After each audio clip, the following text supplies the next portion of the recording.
Join me as I try to recreate the Women's Institute's courting cake from scratch. See if I can make it taste as good as what my nana made. So before we begin, set your oven to gas mark 7. In today's society, it's very easy to get caught up in the convenience of fast food. It really is, isn't it? And the convenience of just picking up a baked confection from the bakers rather than to make it yourself. However, it is important that we keep our old traditions and our old recipes going, which is what I'm aiming to do on this channel. And today is no exception. I am today looking at the Women's Institute, and I've got a great recipe from this book here, which is from my area actually, well, slightly, I would slightly south of where I am. It's the Westmoreland Women's Institute cooking book. This is the second edition, which I found out dates back to 1923 no less, or thereabouts. And in it, there's a recipe in there for something that my mum used to make, her mum used to make, my father talks about to this day, and that's courting cake. I remember it from school, but I'm going to go through this with you today and tell you a little bit about the changes that I've made to the recipe whilst telling you about the recipe. So let's crack on. This treat has been a staple of local gatherings, school lunches and so forth for decades. As I've already said, my grandmother used to make it, and so I'm going to be using a slightly different recipe to the one stated in the WI, only because I like it this way. I've messed around with it for years and I've finally got it to the way I want to do it. So the original recipe calls for 3 cups of self-raising flour. I use 2 cups of plain flour and 1 cup of self-raising flour, just because I like the texture better. To that I added 1 cup of sugar, and it was just normal everyday granulated sugar in there, and a pinch of salt. I'm going to add 8 ounces, which is in American 2 sticks I found out, of butter. It can be margarine, it can be plant-based spreads, you do you. And I'm going to use my pastry cutter to mix it in. So the Women's Institute came about in 1915, round about the time that all of the suffragette movement was going on. It was founded in Anglesey by suffragettes. I did not know that. And Anglesey is a small island just off the coast of Wales. We'd just come out of World War I and we were heading towards World War II with the Germans and everything. The government asked them to promote homegrown produce and making things and preserving things and what have you. It's what they're known for really, isn't it? If anybody knows anything about the WI, it's that they do a lot of baking and a lot of preserving, etc. Jam in Jerusalem, I think it is, and I think, you know, they started singing Jerusalem a long time ago without realising that it was going to get kept on, I think, from what I can gather. Now in the 1940s, they helped out with evacuees, placements and so forth through their, about 100,000 members maybe. And what they used to do to promote all of their cooking and preserving and what have you is actually produce these books. So there's a few knocking around. This one's in particularly good condition. You can tell it's well used from the pages in there. And the recipes are tried, that's the thing. They're tried and true, which is what we all like. Once you've done that, wash your hands, and we're going to break some eggs. So 2 large eggs is what the recipe calls for.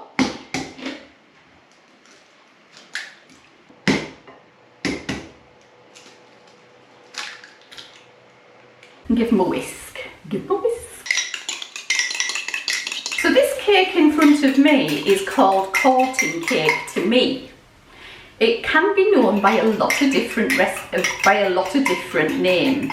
Rich jam slice, courting cake, love cake. If you notice anything else, let me know in the comments down below, but I know it as courting cake, and I used to enjoy it,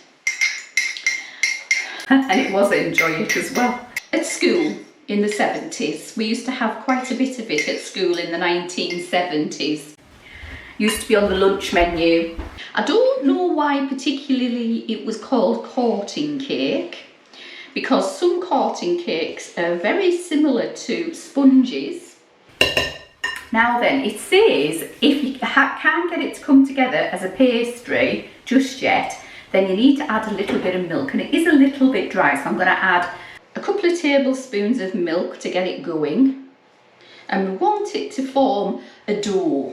This is going to be like a pastry essentially, so we don't want it too wet and we don't want it too dry, and just press it in. If you've got any old Women's Institute books from your area, let me know. I would love to see them, I really would. So as you can see, it's coming together. We just want it to fix together, and then we're going to rest it for a minute or two, just like pastry. It's similar to shortbread in the texture, but it's a bit lighter. Okay, I'm going to let this rest now. Or at least I'm going to get half of my dough out. Pop the other half in the fridge to keep cool. Then, using the lining of your baking sheet, we're going to roll out our other half, and use plenty of flour with this, guys, because you need it, because it will be quite moist due to the egg in there. So roll it out.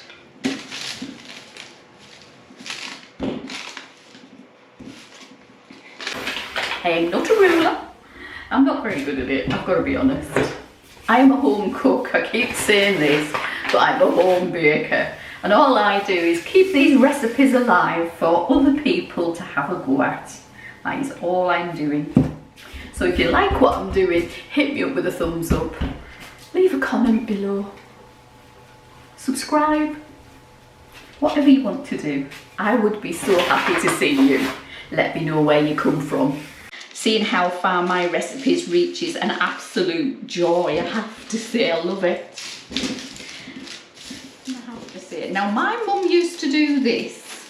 I'm going to do it that way. She used to do it freeform, so if it looked a bit off like that, she'd cut it down the side and then pop it on the edge, so, because you've got to remember, they just used to press this out. It wasn't a case of, you know, does it fit, doesn't it? They used to just make it fit like so. Just like that. So as it's on here, what I'm going to do is pop it into my tray. What I did earlier. Here we go. In it goes. As you can see, it's nearly there. Not quite, but we're all right. This is freeform after all. And just press it down. You can see, but we're pressing down to make it fit. There. We'll leave it at that because that looks exactly as my mum used to make it. What I will say is you could flavour the pastry, or the dough rather, you could flavour the dough with whatever you wanted. You could put orange zest in it, lemon zest, cinnamon, ginger. The world is your oyster. Crack on. If you want to change this recipe, feel free. It is a blueprint, nothing else. And basically this is just more or less the original. Then it says to put in here jam. Any jam you want. This is homemade strawberry jam. I made it the other day. Put some of this jam, which I made the other day, inside here. It's traditionally raspberry jam. Probably use all of this. And you just need a thinnish layer of jam, just so you can taste it really. So once it's on, I'm going to locate my pastry and I'm going to roll out the top, and I'll be back with you when I've got it on the top. So get it to each of the corners. Don't worry if you've got some hanging over. or if you haven't quite got enough and your jam's coming out, it's not the end of the world. Then what we're going to do is take a fork and prick it as much or as little as you want, all the way down. And that's going into an oven as is, gas mark 7, for approximately 25 minutes until it's golden brown. I'll be back with you when that's done.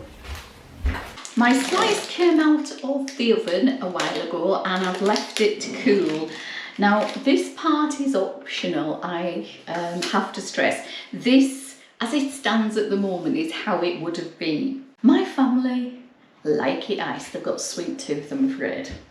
So I've got some icing sugar here, just everyday icing sugar, and I'm going to make a glassy icing, which is just a couple of teaspoons of water into your icing and then mix it around. I'll just show you here. I'll just move my cake to one side for a moment while I do this. You can flavour it if you want to.